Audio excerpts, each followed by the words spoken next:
You know what's worse than a bad heist? A sloppy one.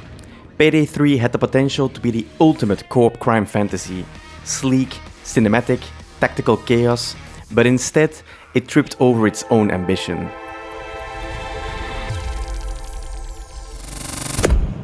Hello everyone, I'm Time Well Played, where your time matters more than mine, so let's not waste it.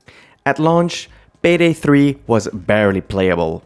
Always online DRM, broken matchmaking, missing core features like solo play and offline mode, it felt like a beta in disguise. Now though, there is some progress. Stability has improved, and yes, an offline mode beta is finally rolling out.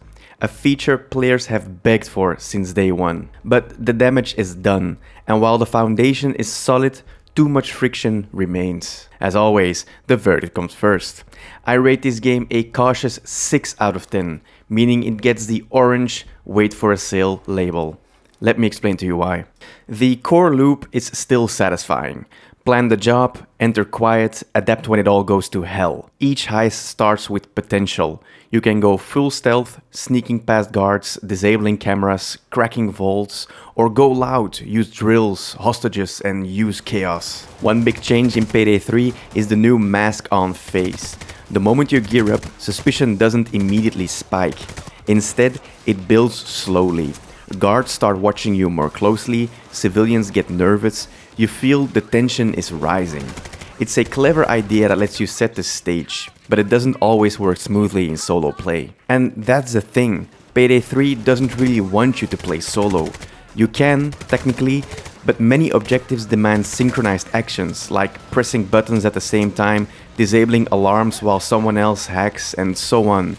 Without teammates, those moments become clunky, frustrating, or outright impossible. There is no AI support either, so you're completely on your own. It's kind of a coin flip whether they will revive you or not, you got no one to cover your back, and while that might sound like a fun challenge, it often feels like the game's working against you if you're not in a squad. For a series that once let you go loud or stealth on your own terms, that's a big step backwards. That said though, when you do jump in a well-coordinated crew, Payday 3 really comes to life. Guns feel really punchy, the movement is smooth, and when everything clicks, when your team pulls off a silent takedown or survives a messy firefight together, it feels incredible. It's the kind of co-op experience that makes you smile mid-mission. But if you're playing solo, it often feels like you're completely missing the point. The game doesn't stop you, but it definitely doesn't help you either. And that makes the whole experience feel a little bit lonely and unfair. But that feeling was buried at launch. Matchmaking barely worked, you couldn't play offline, and solo players were left out in the cold. Now, matchmaking works better, there's finally hope for solo players, the offline mode is currently in beta, and it's already a game changer for those who want to practice or just enjoy quiet planning alone. Still, things aren't perfect. Progression remains slow, loadouts are awkward, and the many Payday 2 features are still absent. When it clicks, Payday 3 delivers, but it's still not clicking often enough. Payday 3 brings back the original gang, Dallas, Hoxton, Chains, and Wolf, but it doesn't do much with them. At launch, narrative was non-existent. Cutscenes were rare, dialogue was sparse, briefings were very dry. Since then, the developers added some flavor, more voice lines, tiny lore drops, cleaner mission intros, but it still feels like scaffolding. Payday 2 was chaotic but charismatic. Payday 3, it's empty. It's stylish, sure, but hollow. Without story glue, the missions feel like isolated drills, and that completely kills the immersion. Maybe that'll improve, but right now it's just vibes without a heart. Visually speaking, Payday 3 looks next-gen.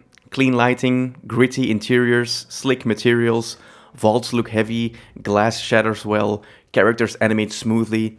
But launch performance though was very shaky. There were a lot of crashes, lighting bugs, stuttering chaos. Today, mostly it's fixed. Frame rates are solid, crashes are rare. Visuals, they are consistently sharp across all systems. But the UI is so bland. The menus are soulless, customization feels stripped back. It looks like a modern heist game, but it doesn't always feel like one. Audio used to be Payday's superpower. In Payday 2, every track was a banger.